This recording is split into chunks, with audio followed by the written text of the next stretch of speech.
Assalamualaikum warahmatullahi wabarakatuh. Bismillah, alhamdulillah, wassalatu wassalamu ala Rasulillah wa ala alihi wasallam. Baik, berjumpa kembali bersama Bapak pada pembelajaran Sejarah Kebudayaan Islam kelas 11 semester 1 bab 1 tentang peradaban Islam Daulah Abbasiyah. Namun sebelum dilanjut ke slide berikutnya, perlu Bapak sampaikan bahwa pada KMA 183 ini ada beberapa pemindahan materi dari kelas setelahnya ke kelas sebelumnya. Masuk pada hari ini Bapak akan menjelaskan Daulah Abbasiyah yang seharusnya di KMA 165 itu pada bab yang kedua semester 1. Jadi Daulah Umayyah yang awalnya kelas 11 semester 1 bab 1 menjadi ditempatkan di kelas 10 setelah Khulafaur Rasyidin. Jadi mungkin kalian tidak belajar satu fase kepemimpinan dalam Islam. Kalian bisa pelajari secara riset. Baik, kita lanjutkan ke slide berikutnya. Peta konsepnya, proses lahirnya Daulah Abbasiyah ini beberapa pembahasan. Pertama Daulah Abbasiyah, kemudian lahirnya Daulah Abbasiyah, periodisasi kepemimpinan, kemudian perkembangan peradaban dan ilmu pengetahuan, serta masa kemudian Daulah Abbasiyah. Sejarah lahirnya Daulah Abbasiyah. Daulah Abbasiyah merupakan salah satu pilar kejayaan umat Islam pada masa klasik atau pada masa lampau. Pada zamannya, tidak ada bangsa yang menandingi gemerlapnya peradaban dan kemajuan ilmu pengetahuan yang berkembang saat itu. Sehingga bisa dikatakan bahwa zaman keemasan Islam muncul pada saat itu atau Daulah Abbasiyah. Jadi Daulah Abbasiyah menjadi saksi sejarah bahwa Islam berkembang sangat pesat pada saat itu. Daulah Abbasiyah sangat berjasa dalam memberikan kontribusi peradaban dan ilmu.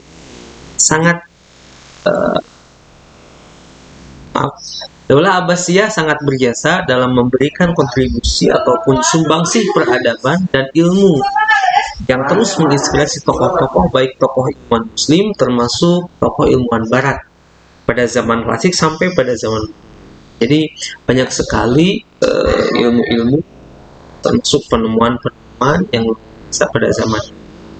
Sehingga banyak sekali ilmuwan-ilmuwan Barat belajar Baghdad pada waktu itu sebagai pusat peradaban Islam, masuk pusat peradaban dunia pada saat itu. Sehingga banyak sekali buku bahasa Arab diterjemahkan ke bahasa Barat. Bahkan hampir 3 abad lama, 300 tahun menjadi bukti perkembangan Islam, peradaban Islam, kemajuan Islam. Banyak di antara peninggalan Daulah Abbasiyah menjadi saksi bisu kejayaan Islam di Tengah, Asia, bahkan sampai Eropa. Yang kita tahu bahwa salah satu daerah di Eropa yang di Andalusia atau Spanyol pada hari ini jadi negara yang dimana Islam sangat besar tempat itu. Banyak sekali kitab-kitab yang dikarang oleh para ulama asli dari Spanyol. Nah, kebangkitan Daulah Abbasiyah dimulai dengan gerakan-gerakan perlawanan terhadap kekuasaan Daulah Umayyah di Andalusia pada masa Khalifah Hisham bin Abi adalah salah satu keturunan dari Daulah Umayyah yang diawali oleh kepemimpinan Muawiyah bin Sufyan setelah wafatnya Sayyidina Ali bin Abi Thalib. Kita tahu periodisasi kepemimpinan Islam itu mulai dari Nabi Muhammad SAW Mekah Madinah 23 tahun, berikutnya Khulafaur Rasyidin 30 tahun, berikutnya baru mulai dinasti atau kerajaan katakan secara monarki dari dinasti Umayyah, Muawiyah bin Abi Sufyan dan lainnya. Nah, pada akhir pemimpinan dinasti Umayyah yakni Hisham bin Abdul Malik terjadi gerakan perlawanan yang diprakarsai oleh Muhammad bin Ali, salah satu keturunan dari dinasti Abbasiyah atau Daulah Abbasiyah. Nah, beliau ini adalah salah satu keturunan yang masih saudara Rasulullah SAW, anaknya Abdul Muthalib, termasuk paman Nabi Abbas bin Abdul itu keturunan. Di mana Daulah Abbasiyah ini menjadikan kota Kufah sebagai pusat kegiatan rintisan kekuasaan baru. di Irak pada. Nah, gerakan Muhammad bin Ali ini ternyata mendapat dukungan dari kelompok Mawali, yakni kelompok yang dianaktirikan, yang dinomor duakan oleh dinasti Umayyah. Sehingga ketika ada perlawanan atau gerakan perlawanan itu oleh dinasti Abbasiyah, maka ikut bergabung sama dinasti Abbasiyah, kelompok Mawali ini. Bahkan termasuk kelompok Syiah. Kelompok Syiah pun ikut bergabung dengan dinasti Abbasiyah untuk melawan atau meruntuhkan kekuasaan Umayyah. Jadi kita flashback ke belakang, pernah Bapak sampaikan di kelas 10 bahwa setelah Khulafaur Rasyidin itu, setelah Sayyidina Ali bin Abi Thalib terbunuh, paling tidak ada 3 kelompok besar pecah. Ada yang pro Sayyidina Ali, ada yang pro Muawiyah, ada yang tidak pro kepada kedua-duanya, yaitu kalangan Khawarij. Nah, mereka Khawarij ini menghalalkan darah Ali, menghalalkan darah Muawiyah, dan yang pro terhadap Sayyidina Ali, yakni Syiah ini, mereka sakit hati dengan kepemimpinan Umayyah. Ya. Maka ketika ada momentum perlawanan kepada dinasti Umayyah ini, maka Syiah ikut sama dengan dinasti Abbasiyah untuk kekuasaannya.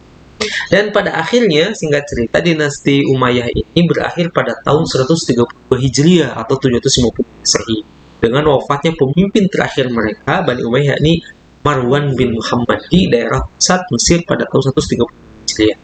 Dan dengan demikian, maka secara de facto, secara faktanya berdirilah dinasti atau kekuasaan Daulah Abbas atau Khalifah Abbasiyah.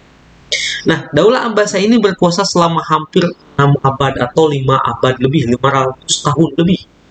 Tercatat sekitar 132 Hijriah sampai 696 Hijriah atau 750 sampai 1000. Jadi sangat lama sekali. Didirikan oleh Abul Abbas As-Saffah yang dibantu oleh Abu Muslim Al-Khirashan. Dia seorang palimam muslim yang berasal dari daerah Khorasan, Iran. Kenapa dinamakan Daulah Abbasiyah? Karena para pendirinya adalah atau penguasa dinasti ini adalah keturunan Abbas bin Thalib, masih saudara Nabi SAW. Kota Baghdad dijadikan ibu kota sekaligus sebagai pusat kegiatan dalam menjalankan roda pemerintahan Baghdad, Irak.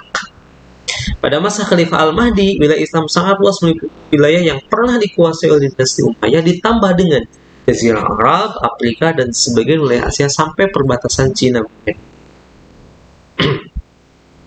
Selanjutnya, siapa saja khalifah-khalifah yang memimpin Daulah Abbasiyah? Nah, pemerintahan Daulah Abbasiyah ini terbagi menjadi 5 periode. Dalam setiap periode itu terjadi perubahan pemegang kekuasaan, sistem pemerintahan, dan kebijaksanaan. Tentu, setiap pemimpin itu memiliki perbedaan pandangan, pemikiran, beda kepala, beda kebijakan. Nah, selama kurang lebih 5,5 abad atau 600 tahun pemerintahan Daulah Abbasiyah ini dipimpin oleh sekitar 37 orang khalifah. Catat dalam sejarah. Dan khalifah pertamanya adalah Abul Abbas As-Saffah. Memiliki garis nasab yang menisbahkannya kepada Hashim, buyut Nabi Muhammad SAW. Abdul Muttalib sampai ke Hashim. Jadi masih ada daya dengan Muhammad SAW. Nah, kemenangan yang didapat atas Daulah Umayyah menjadikan Daulah Abbasiyah secara otomatis menggantikan pemerintahan sebelumnya. Abul Abbas As-Saffah adalah orang yang revolusioner, bisa merangkul dan menengi kaum non-muslim dan non-Arab sehingga bisa mendapatkan tempat pada. Nah, sepeninggal Abul Abbas As-Saffah, maka Abu Ja'far Al-Mansur menjadi khalifah yang beliau adalah adik Abu Abbas As-Saffah. Berikutnya dilanjutkan oleh Muhammad Al-Mahdi Al-Mansur, jabat sampai 10 tahun. Berikutnya dijabat oleh anaknya, yakni Harun Ar-Rasyid. Maka puncak kejayaan Islam pada dinasti Abbasiyah terjadi pada kepemimpinan Khalifah Harun Ar-Rasyid yang membuka wawasan, membuka ilmu, membuka pulang itu sehingga ilmu itu banyak berkembang pada saat itu. Di Islam sangat jaya pada masa dinasti Abbasiyah, terutama pada masa kepemimpinan Harun Ar-Rasyid. Demikian bisa Bapak sampaikan di slide ini. Insya Allah pada waktu yang datang kita akan lanjutkan. Mohon maaf agak besar-besar sedikitkan cuma 10. Semoga ada manfaatnya, semoga kalian soleh-soleh, amin. Terima kasih atas perhatiannya. Wallahul muwaffiq ila aqwamit thoriq. Assalamualaikum warahmatullahi wabarakatuh.